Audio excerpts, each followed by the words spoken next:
Welcome back to Barre with Sarah. I'm Sarah, and yes, I'm sore today because I've been practicing and getting ready for our workout together. And so yeah, I'm a little bit sore today. So in the last video, I gave you a whole bunch of tips, but there was one section we didn't get to. So I decided to do a separate video today to talk about modifications. So why are modifications important? Well, if you remember what we talked about last time, we talked about making sure that we were in really good alignment, that we had really good form, and that we were using muscles, not momentum. So it might be that you're doing an exercise and you realize, gosh, this is getting really tough. As I say to my classes, your legs aren't going to fall off. Never lost a leg in any one of my classes. But you might feel like you're dying, right? Your body's saying, get me out of here. The other experience that you might have is you get into a move and you think, actually, this is pretty easy. I got this. I want something a little bit harder. So unlike in the studio where I can see all of you and see, oh, you might need this modification and you need to take it up a level, I can't see you. So I'm going to need to teach, I'll teach one of two ways. For some moves, there's kind of a base move, and then we'll just build on top of it. So I try to start with the easiest option. So if that's where you need to stay, that's great. You stay there. And then I'll say if you want to move on, if you're feeling strong, all the way up. So that's one option. There are some options where even the base move can be really difficult. One of those is planks. One of those is push-ups. Some of the back shoulder work that we do. These are moves that even with a modification, or the basic move, it's going to be difficult. So those are cases when you might, or at least I will fail out entirely, and maybe I need to take a quick break and come back in. So the way that Barre is going to work, or the way it's supposed to work tomorrow, we'll have some music playing. Hopefully you can hear it, so you can get a little bit of that beat, but I want you to hear me more. But what I'm saying is we're going to have nice long sets. So you're going to be doing... what's one of the moves? Okay, so I'm off camera when I do that. So if we're doing front raises, right? So you'll just keep doing that front raise for a longer period of time. So there's not as much choreo for you to follow. And as you're doing that move, you might get tired, and then you need to just take a break, reset, and come back in. So the most important thing, as I say, is to listen to your body. If you aren't able to complete the move in a good format, then you need to modify and make it easier. And if the move is too easy, then I want you to work to your fitness level and make it harder. So that's what I'm going to do today, is show you some of the common moves you'll see in classes and some principles that you can use across moves to make them easier or harder. Shall we get started? Okay, let's go. So one of my favorite exercises involves the triceps. One thing you'll learn about me and about the methodology that I'm certified in is we work a lot on the back body because we train what we can see. So we tend to overtrain the biceps, the abs, and the quads, and undertrain the back shoulder and the back, the glutes, and the hamstrings, and the triceps. So those are my elbows. This would make my triceps. Let me grab some weights and let's talk about how to modify triceps. So today I had my 6-pound weights, and these 6s are a good level for a tricep kickback for me. There we go, you can see my feet now. So I'm going to turn on profile. So if I have good form for my tricep kickbacks, I'm going to face forward. I'm going to hinge at the waist. I'm going to bend my knees and hinge at the waist. So I'm going to come over. And the goal of this move is to basically kick back the arms, and nothing is moving except for this lower part of my arm. So a normal tricep kickback is like this.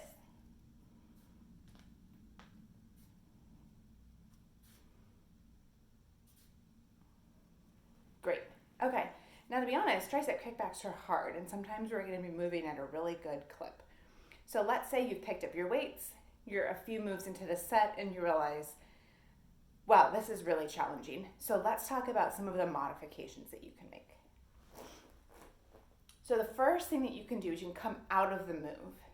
And this is true for a lot of moves. So if I'm down here for a tricep kickback and I'm failing out, I can come out of the move. So I'm less parallel to the floor. It's going to be easier. So maybe this is enough for me. I can hold on to those sixes and maintain good form. Please don't look at my head jutting out. My neck is supposed to be in line with my spine. But it's possible that I'm not keeping great form with this. What does that look like for something like tricep kickbacks? Well, one thing I would look for is erratic movement. So if someone's moving out here and then in here, almost like that arm doesn't have a target. So that's telling me it's not intentional movement. They're not controlling the weight's controlling them. So that's one sign. Another thing, and I talked about this in my last video, is momentum.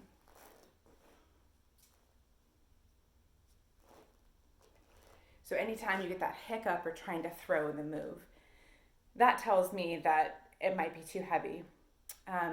Another thing, we'll talk about tempo in a minute, but someone who's not able to keep tempo, it might mean that they need to modify. So the first thing we can always do is come out of a move. Now let's talk about the next thing you can do, which is change the weight. So here are my 3-pound weights, and perhaps I need a lighter set of weights to do triceps. 6 pounds is just too heavy for me where I am today or my skill level overall. So with those lighter weights, maybe I'm able to maintain great form.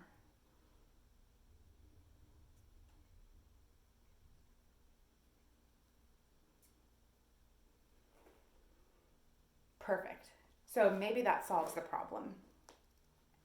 Maybe that doesn't solve the problem. Maybe I'm still using momentum. Maybe it's still really difficult for me. The next thing I can do is take out the weight altogether. Now, for some reason, folks, and this is especially true of the guys that come to my class, think that they have to lift heavy. And guess what? You don't need to lift heavy. Barre's not a contest, not even with yourself. I would rather you have perfect form and set those weights down.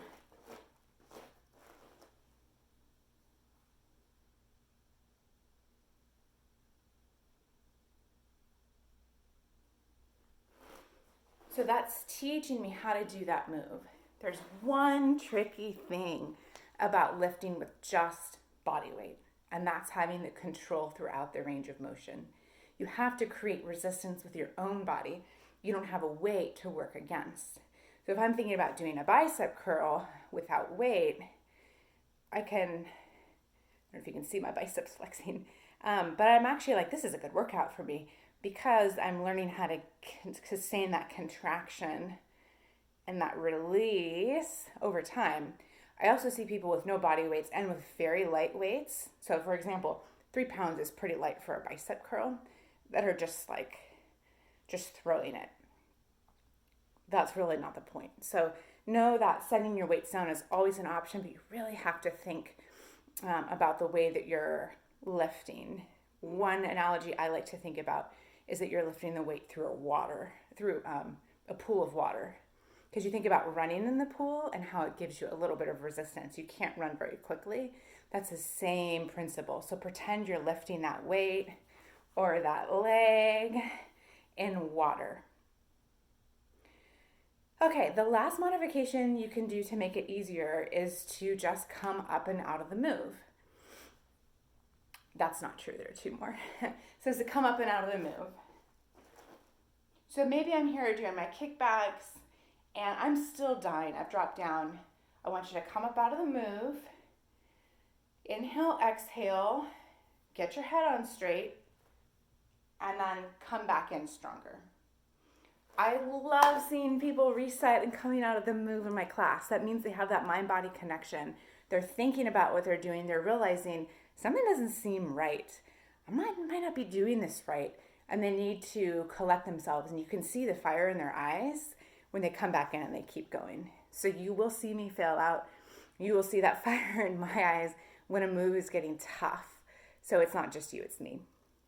The last thing, and I should have done this before, is to reduce the range of motion. So I'm going to demo this one not with triceps, but demoing that with thigh work. Because this is a really common one when we get into thighs. So here I am in my parallel hips distance. We talked about this in my last video. If you haven't, go watch that one and you'll learn about all the basic foot positions. So here I am in releve, and let's say this is an exercise we'll do in our first class.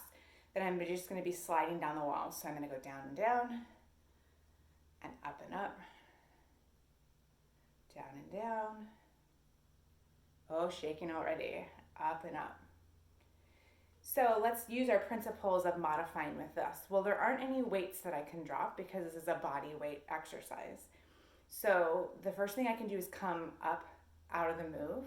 So I can still, instead of going, let's see, maybe I was here, down and down, up and up.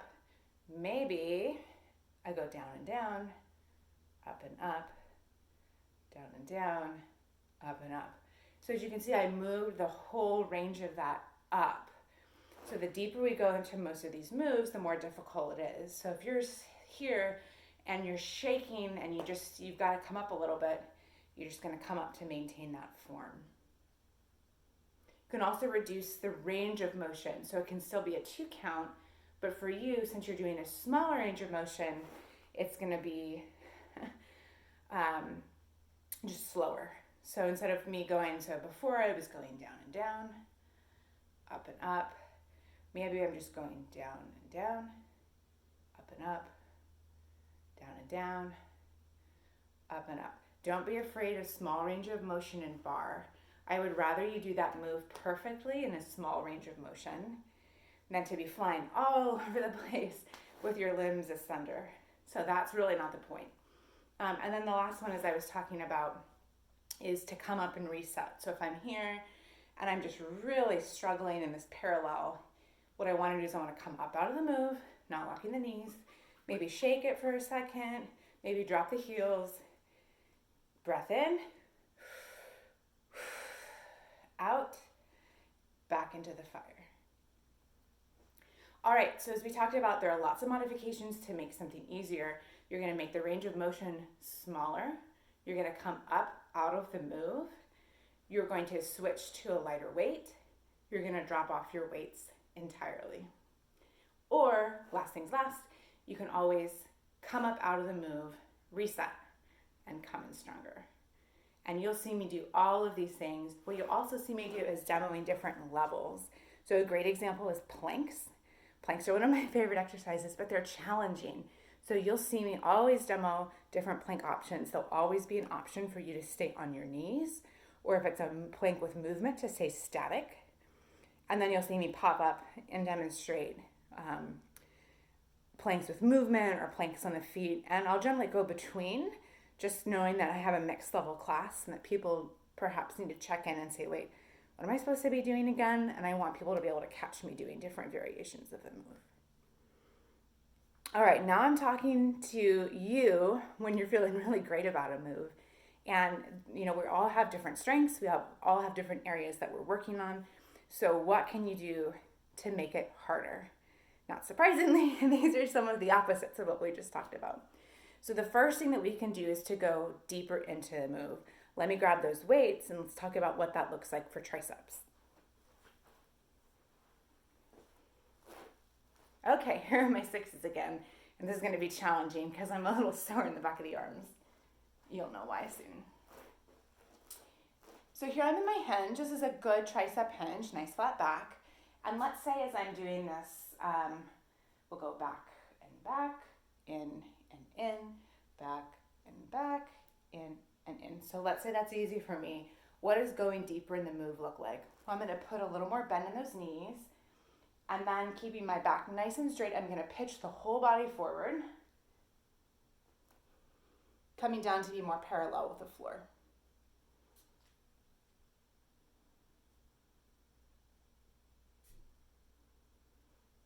Now that's hard. So that's one option, is to come deeper into the move.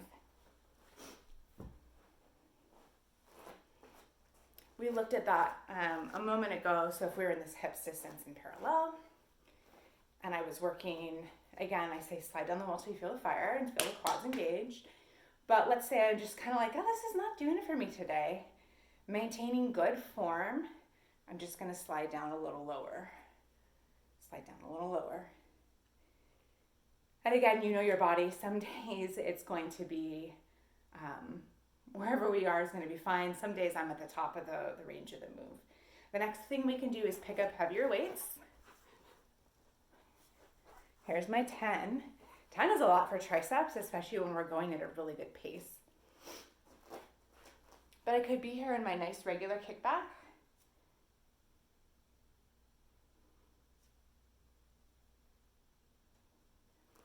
That is hard. I can feel that pull in my shoulder. So that's telling me my triceps probably not strong enough for this 10.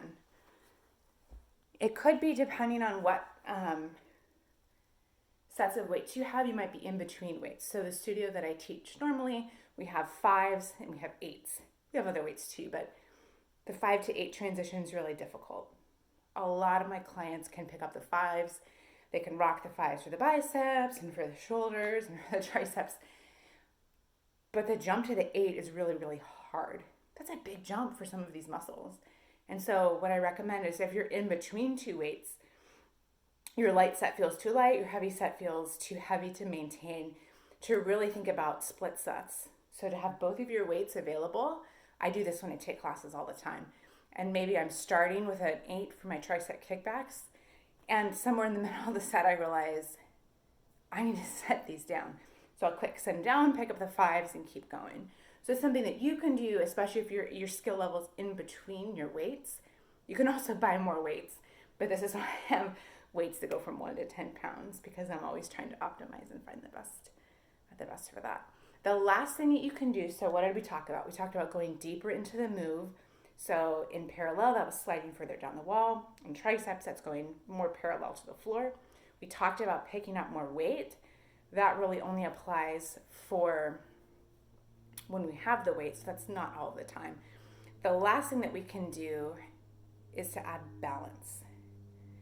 What does that look like? Well, here's an example. So let's say I'm in my wide second.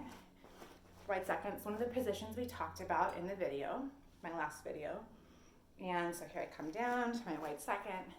So adding balance, what does that look like? Well, I'm going to set those feet in a little bit. So I have good alignment for releve. So releve is going to give me good balance. So already this is different than having those heels down. My feet have a smaller surface area for balance. So this might be enough for you. Another thing you can do is let go of that support. So if I'm going down an inch, up an inch, now my core really has to be turned on, pulling that belly button to spine. Woo! Feeling that shake. Sometimes with upper body things, so triceps, I might add an optional balance at the end. So maybe we finished here and I'll have you hold, and then I'll say you can pop up onto those feet. All right, so those are some modifications to make it harder. So you're gonna go deeper into the move, you're gonna add more weight, or you're gonna add a balance element. And again, not all 3 of those mods are appropriate for all times. So thanks for tuning in again to my channel, and I look forward to working out with you soon. Bye.